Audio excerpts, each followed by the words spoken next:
now invite I'm gonna now invite Julian Francis and Michael Green to join me here on this podium stage.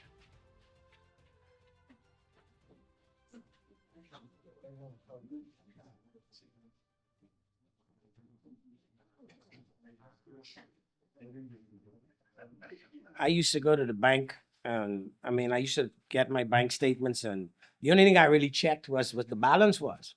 Not that it was going to be a surprise to me because I pretty much knew already, right? Because it's not hard to keep track of low balances, right? But but then they started the discussion started around what was happening with bank fees and the cost of banking. And then I started looking at my statements and seeing all the charges to see what they charged me for this transaction and that transaction. And so we thought that we had to get some people who are familiar with the banking space to come and offer us some thoughts on what's going on with the cost of banking in the world, not just the Bahamas. Michael Green has studied markets and market structures for nearly 30 years.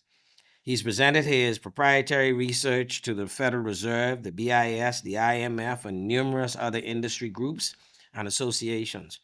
Michael joined Simplify in April 2021 after serving as chief strategist and portfolio manager for Logical Capital Advisors, LLC. Prior to Logica, Michael managed macro strategies at Teal Macro LLC. Prior to Teal, he founded Ice Farm Capital, a discretionary global macro hedge fund.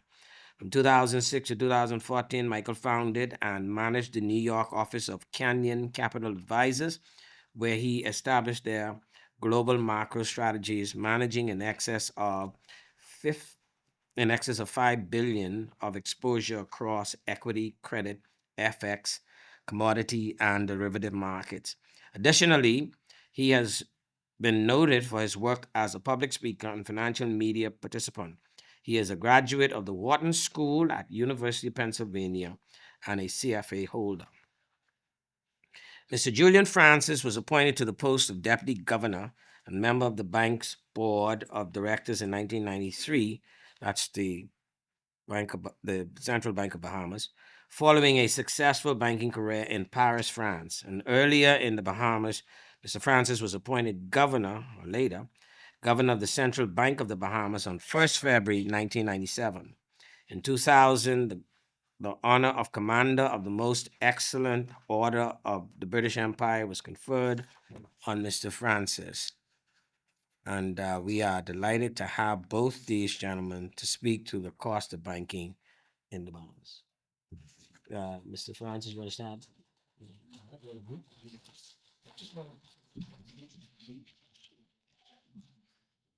Well, thank you very much for having us here.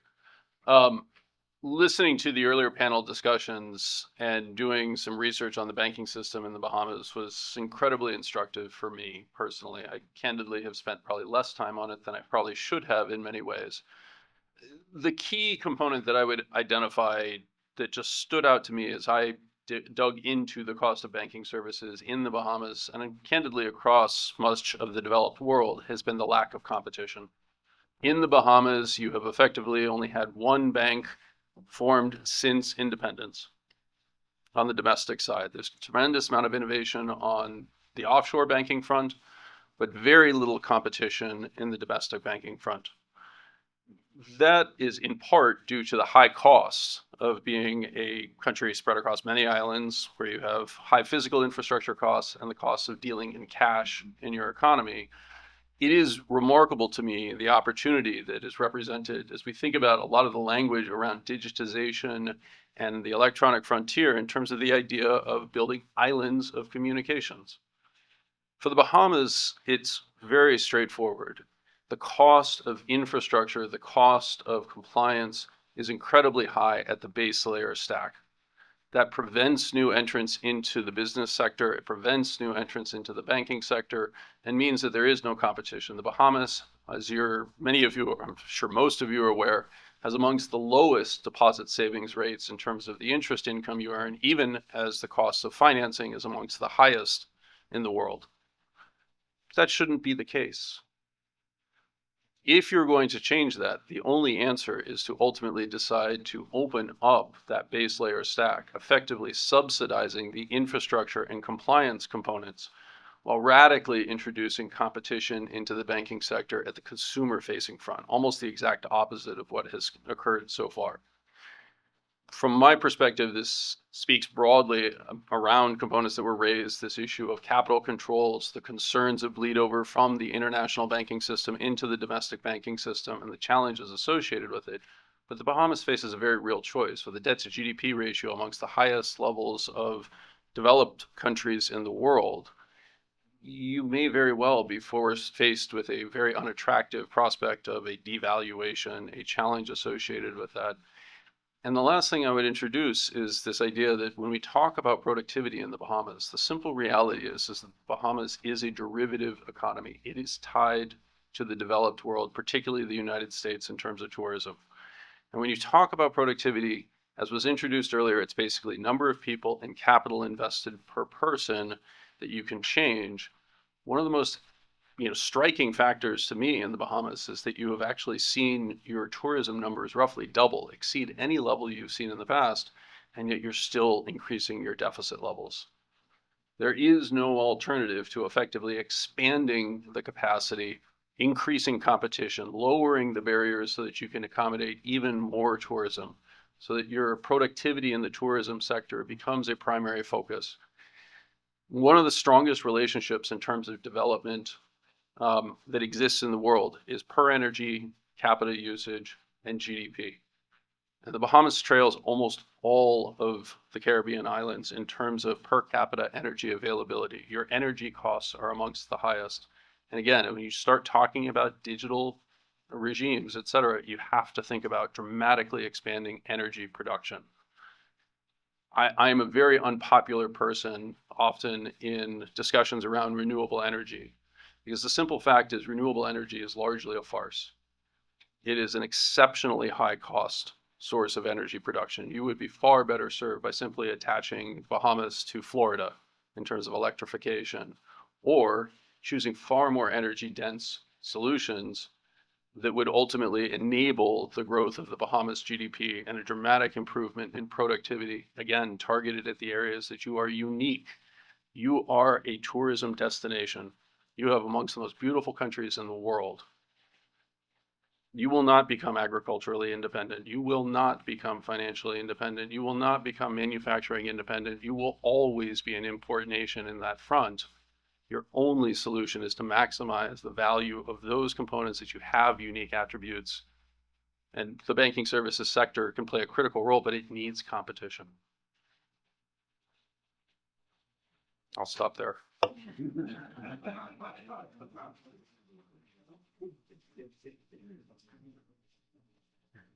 Thank you very much.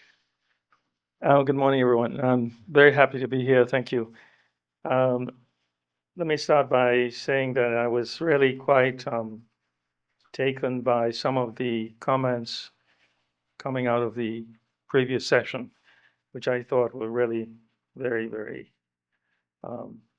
incisive and on mark.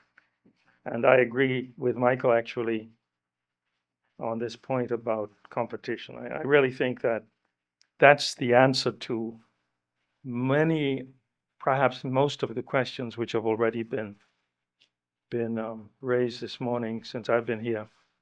And as has been said by one of the previous panelists, it's just not a very easy issue for us because, and I don't want to be, let's say, pejorative or negative about with my comments about our system, but the fact is that the Bahamas exists in a rigged system, and to a large extent, I think it's also a victim of many of the actors here, consumers as well as the policymakers, really don't know how this works.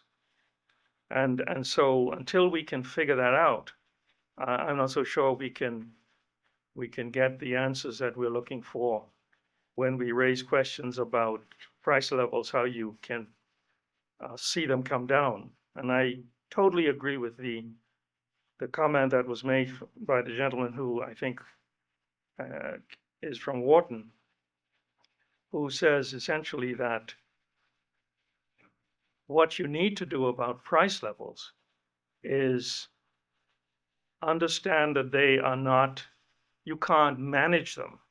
Yeah, you can manage them in a managed economy like Russia, others, but in a free economy like the North American space, you can't really manage them. You've got to figure out how they work and how you can influence them. And there are ways you can influence them, but that's really what it is. And in the case of the Bahamas, it comes down, as Michael has said, and I totally agree, to competition. And this is, in fact, the answer to the point that Dr. Rogers asked about earlier. Exchange controls, removing them, the issue of the value of the Bahamian dollar against the US dollar, and so on.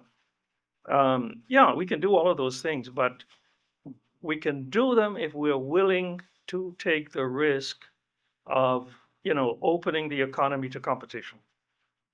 And it's not just the US dollar we're talking about, say the availability of US dollars. It's perhaps much more importantly, it's labor. Because, it's been said a couple of times already, but the fact is that productivity in the Bahamas is dismally bad. And the only way you can change that is by competition. The people are not going to make an effort if they don't feel threatened. And so, and you can imagine what happens to a government in the Bahamas which decides to let in, without any kinds of controls at all, or without any, major controls, foreign labor. That government is probably not going to last very long. I'm sorry? Yeah, absolutely. No, I'm sorry but I'm sorry Minister Al-Qaeda has left, because there is one point about the banking, the cost of banking, which I wanted to say to him. I didn't realize he was going to be here, but I was very happy when I saw him. But if I can just go back very quickly to the subject of the cost of banking, and I'll be very brief so that we can really have an exchange of ideas. The first thing I want to say about it is that I don't really believe we can look at it, across the board. I mean, this issue varies from economic space to economic space. I wouldn't say country to country, because some countries are a part of the same economic space, and there you probably can generalize. But I think you can't really compare an economic space like the Bahamas or even the Caribbean, really, because of size and because of the access to technology, and also you can argue, I would say, the stage of development. Because of those issues, you really can't generalize too much across economic space. So I think we do have to look at the Bahamas, pretty much on its own. And this is a debate which many of us have had for many years, whether or not banking services in the Bahamas are, too costly. And I think the very simple answer is yes, of course. But it's a very complicated matter, in fact, because, in fact, banking services really just one of, a whole range of services across the economy. And I've always felt, and sometimes have had the opportunity to say, that I think it's almost a bit unfair, actually, to look at the cost of banking services in isolation. If you look at services generally across the Bahamian economy, I think by and large you see exactly the same picture.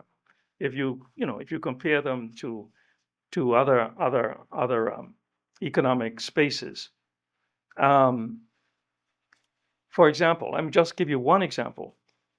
The margins which are earned by, for example, convenience shops in Nassau. Um, it's amazing. Nobody, well, I should say nobody, but often we don't really look at it very closely, and we don't think about it. You go in and you buy $1.50 worth of something, and you know, you don't really calculate what you are really paying. But if you did, what you would find is that the margins on such transactions are the highest you'll see anywhere, almost, I would almost have to say, as far as I can tell, in the world. And I'm not to say that, in Nassau, Bahamas, the prices are higher than anywhere else in the world. But what I'm saying is that if you really did examine prices across the economy generally, you will see the same picture that you see in the financial services sector. Now, let me just zoom in on the banking sector for a second and say, I think it was Zhivargo I heard who mentioned the fact that we've got a couple of different important elements to our banking sector in the Bahamas. So even there, we shouldn't generalize too much without understanding exactly what we're talking about. I think what we are really talking about here is the retail banking sector. That is to say, the 7 institutions, and one of them is more or less, not so much involved as the other 6. But those institutions which provide what we call domestic banking services to the Bahamian public. If we look at the price structure of those services that they provide, in preparation for this, I looked at the last 10 years, 10 quarters of information which the central bank provides. And it's very, very interesting. I actually learned something looking at this and realized that, this is probably something that one wants to look at a lot more closely. But what I saw, apart from the fact that in absolute terms the prices are high, and we can just choose maybe one price example to make the case, and that is, or one metric, and that is the net income of these 7 banks compared to their average assets. In other words, they have, by virtue of what they do, they have an asset base on their balance sheet. And if you look at the net income that they earn on a per annum basis in relationship to that asset base, I think it's a fairly reasonable proxy for, the return on their services or the cost of their services. And if you look at that over the last 10 years, which I did over the last 24 hours or so, what I saw was between the period 2015 and 2021, they were earning on average a little less than 2% on their assets, about 1.86% per annum. Now, I can tell you that by sort of international standard, that's very high. Generally speaking, you would not expect retail banks to earn more than 1% on assets. Now, you have to be careful because this definition of assets is really a very complex thing. It's evolving, it's changing, and so on. And so, these ratios don't really hold that much, in my opinion, over long periods of time anymore. They used to, but they don't anymore for a number of reasons, which we can touch on maybe. Anyway, that was the position up to between 2015 and 2021. But look at 2022 to 2024, and it's a relatively short period of time, I agree, 3 years. But I think what you see is that it doesn't seem to be about to change. This is really the future. And what I saw was that that ratio, 1.86% for those first 7 years, has increased. And this is kind of the post-COVID period, actually, if you think about it, because COVID was, 2020, and then 2021 was a kind of period of trying to cope with COVID. And then by 2022, things began to settle down again, a sort of new normal, if you like. And what that new normal is, apparently, in the retail banking sector in the Bahamas, if you look at the ratio of net income to average assets, is about twice what it was for those first 7 years, 3.54% per annum. Now, I tell you, this is extremely high. And the Bahamian public rightly should be highly concerned about this. And people are complaining. I mean, you see the stories in the press and so on all the time. And, the government responds saying, central bank should look at it, that sort of thing. But we have to deal with it. And I just I'll try to conclude very quickly. But I want to remind us, the Central Bank of the Bahamas is not really a price regulator. It is a prudential regulator, and that is to say, its role is really to ensure that our banking system is sound and that we are not subject to bank failures, which I can tell you a hugely disruptive issue. So that is essentially, I mean, the two roles essentially the central bank has. One is to look after the soundness of the banking system, and secondly, to be concerned about price levels in general. But it has very limited capacity to do anything about it because of exchange controls. The Federal Reserve can use the interest rate tool and Bank of England and other major central banks to seek to influence price levels, and they do. Our central bank really does not have that option. I mean, it's extremely limited in the extent to which it can influence the level of interest rates. As somebody said earlier, we are a taker, our economy, in regard to the price of money. As long as we peg the Bahamian dollar to the US dollar.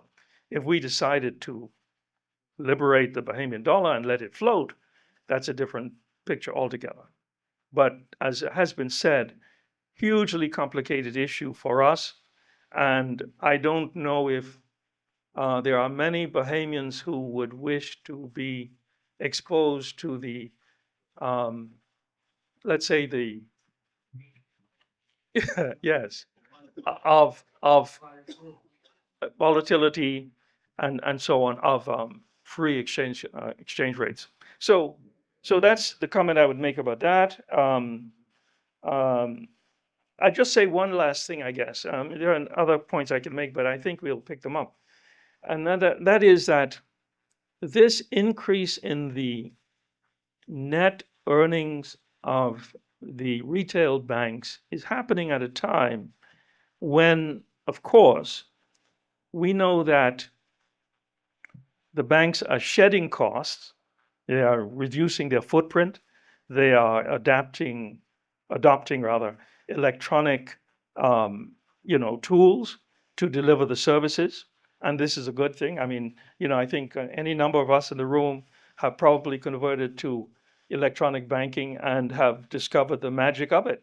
It's an amazing tool, actually, and you would think that it would actually bring the cost of these services down, because all of a sudden the banks don't need, and they tell us this, they don't need offices all around the island. I would talk about the family islands, which are woefully underserviced.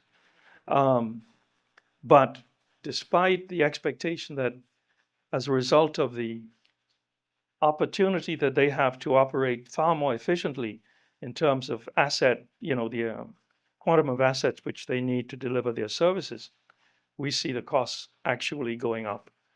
And my message to Minister Alkidis really is that I think the policymakers really need to look seriously at this issue. Retail banks have a license from the government through the central bank to provide sort of monopoly on banking services. And this goes back to the point about competition. They're not subjected to competition. Why? Because you would have thought they would understand that a part of the deal is that they keep prices reasonable and that they provide the scope of services which are required by the economy.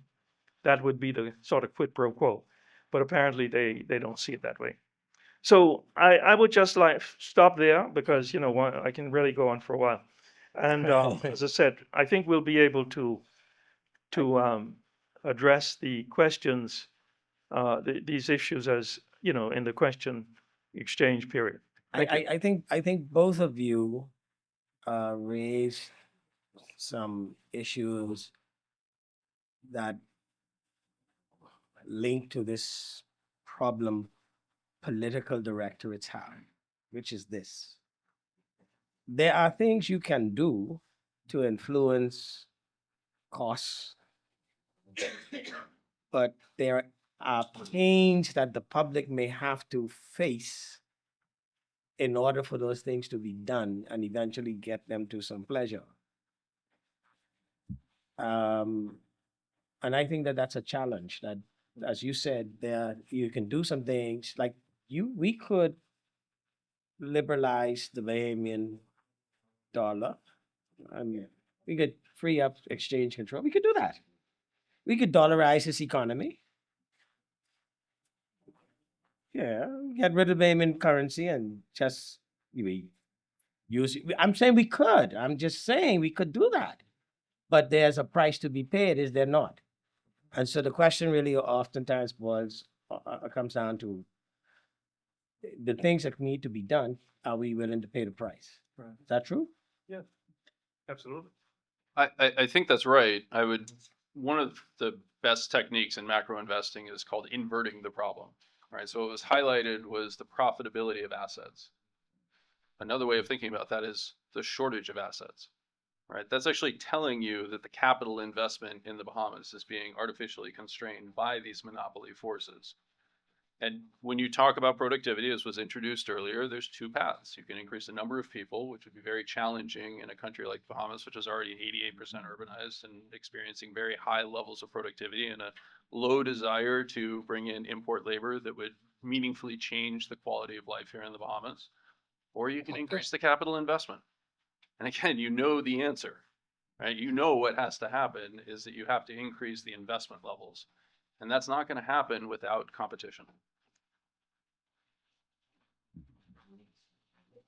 Questions?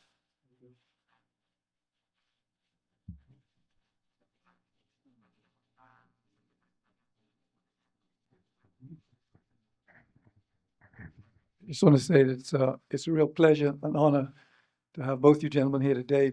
Mr. Green, I've been an admirer of yours for many years. Just for those who may not know, Michael Green was the person who really explained to the rest of the world, especially in America, why there's been such a disconnect between the stock markets and the general economy. And you have your theory on index investing, which would be nicely explained to everybody today. But Julian, I think more than anybody else, that one of the reasons why there's a lack of competition in the banking sector in the Bahamas today is because there's been an unwritten rule at the central bank not to grant more licenses. And as a consequence, we have what we have today. So the way I think about it is that the offshore sector, as you just rightly pointed out, is quite different from the onshore sector. We used to have about $550 billion passing through the Bahamas years ago when our offshore sector was way up there. Now it's down to about 150 billion. And we're just a conduit because we make maybe 1.75% on that money's passing through. Why not allow that money to stay in the Bahamas, or some of it? Our economy is a $12 billion economy, even if just 2 billion stayed in the Bahamas. And the other comment I have is, there seems to be, I got a feeling that people want to resist dollarization. You can't, everything in this room today that everybody's wearing, all the equipment, comes to the United States. You can't pay for that in Bahamian dollars. You need US dollars. So yes, it would take time, but we could dollarize the entire economy. I've done the study on it. In 3 to 4 years, we could get enough US dollars in here to have enough money to keep the economy at the same level. Richard Werner, a professor of banking in England, has shown that we all know there's 3 types of Only lending. ask you, Dr. Ben, mine. All right. Okay, there's one last point. Consumer lending, lending to businesses, and for real estate. The only one that actually increases GDP is lending to businesses. And our banks, you got to go through all kinds of hell to get $1 to open up a doggone business. Okay? The whole system is screwed. Thanks.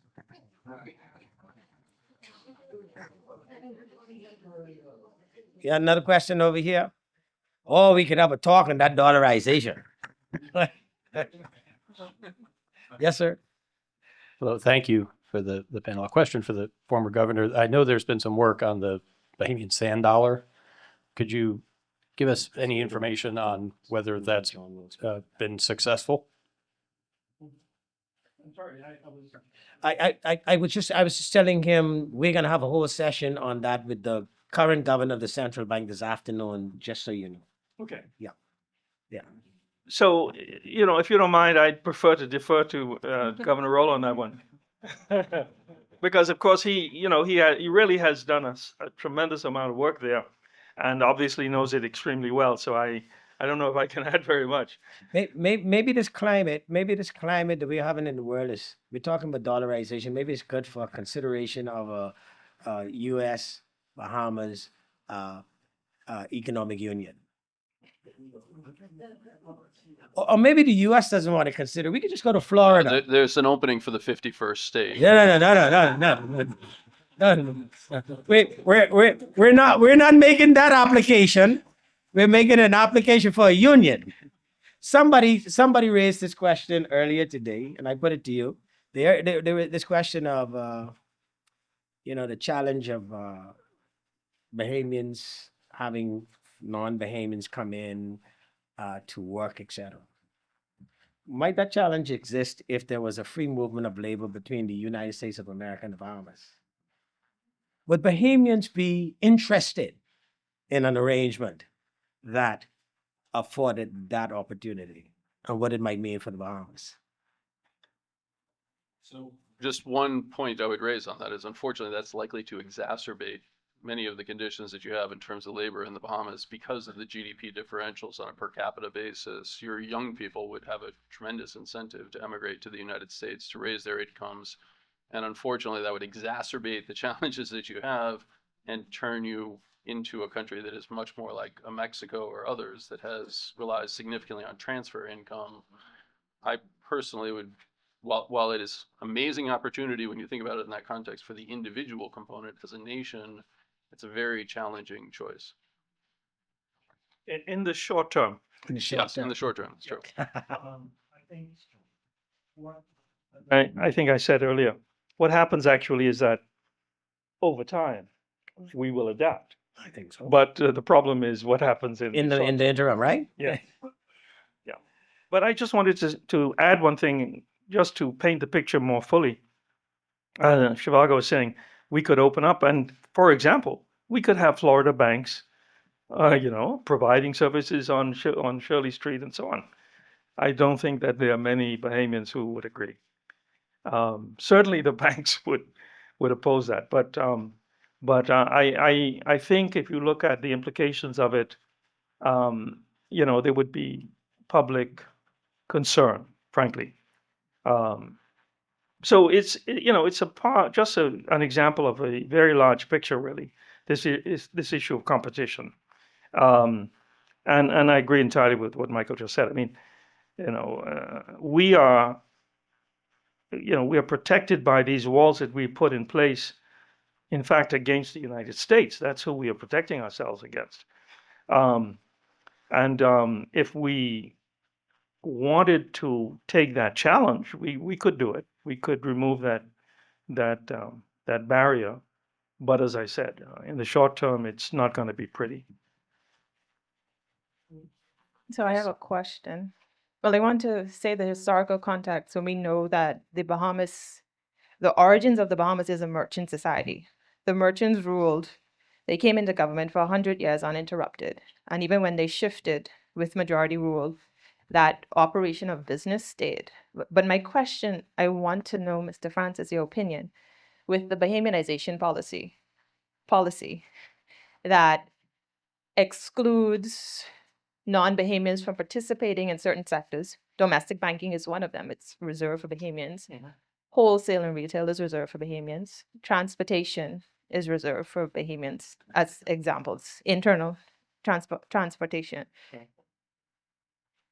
And that barrier compared with the cost of living and current levels of being disgruntled in society, is there an opportunity, you think, in terms of public support for perhaps considering removing the Bahamianization of certain sectors, for example, domestic banking, to now not make that exclusive to Bahamians, and therefore it would provide the way to open up for competition, which will drive down price. And the same thing with the wholesaling that we bring in to open up the markets. And because it is a political matter, so we have, the politicians may not want to touch it, but at the same time, you have so much level of public outcry with the cost. Is this the time? And I guess, Mr. Laing, too, in you dealing with the WTO, when we tried, attempted to, and there was so much pushback, we're not going to join the WTO, we're going to be an outsider, just leave us as we are levels of public dissatisfaction high enough to actually trigger that change needed that may actually affect the price for our betterment in the future? I'm finished getting beat up on WTO. So. I think it's a very good question, but I don't think, my personal view anyway, is that you would very quickly begin to see the public apprehension. I mean, at the moment, there is a discussion going on in the press about land prices. I saw an article and I was listening to the radio the other day, and I heard a discussion going on about the fact that more and more Bahamians cannot afford to buy land. And the response that the other person in this conversation had was, well, we need to restrict the ability of foreigners to own land in the Bahamas. Now, the fact is, we've been down that road before, and it was decided that, if you remember, I think it was Mr. Ingram who changed the law to enable foreigners to own more land, and I believe subsequently it got changed again, if I'm not mistaken, Zhivargo. Still the case, eh? Actually, it wasn't even a restriction on foreigners owning the land. What happened was we had a law that had a process for foreign ownership of land that was almost an impediment to them doing so. It allowed it, but it was an impediment. So what we did was to change the law so that if you wanted to purchase 3 acres or less for residential purposes, you went ahead, did your purchase, and you registered that. Anything else other than that was as before. You had to apply for it. And so that moved the process forward. That's still, notwithstanding all the protests, is the law today, even though the amount is increased to 5 acres as opposed to 3. Yeah, okay. Yeah. But I think the public is complaining about it. They want to see the prices come down. And, some people are advocating that the way to do that is to restrict the ability of foreigners to own land in the Bahamas. But So that's an example of the way we are reacting to these issues. So domestic land sale is also under Bahamianization as well. Yeah. The market is limited to Bahamians too, right? No, no. You should. Um, No, no, no, no, no. no, no, no, no, no, no. Anybody can purchase land in the Bahamas. No, not purchase, I mean sell. I'm asking. No, you buy, sell. Anybody can do Yeah, it. you can buy and If sell you're it. buying it as a non-Bahamian, you just have to go through a procedure, an additional procedure that I won't, as a Bahamian, have to go through. But I think what you're actually referring to is the services associated with it are Bahamian by designation. In other words, you're not seeing Berkshire Hathaway come in to Yeah. facilitate land Right, sales. that's what I was in Yeah, Bahamas. the real estate is services are reserved for Bahamians. So that again, this is just restriction of competition. I mean, one of the amazing things I mentioned, the 88% urbanization rate. The Bahamas has no shortage of land. You've got tons of land. You've got underdeveloped land. And the only solution to that is to do things like expand the amount of lending that's occurring within the Bahamian economy so that you build the infrastructure that allows you to incorporate the family islands into a more traditional and higher productive region. We're gonna go to lunch, folks. Everybody's gonna go to lunch. Same place. Everybody's gonna go over the choices. All of you. We're inviting you over the choices to have lunch shortly. But can I say that Bahamians are counterintuitive in this way? From the work that I've done trying to promote the Bahamas accession to WTO, we're counterintuitive in this way. We hold as sacred for the benefit of the people who get the benefit of the exclusivity. We hold as sacred their ability to have that exclusivity because Bahamians argue this. If you join the WTO, then Walmart will come in and they will take over things. I said, but when you go away, you go to Walmart to shop.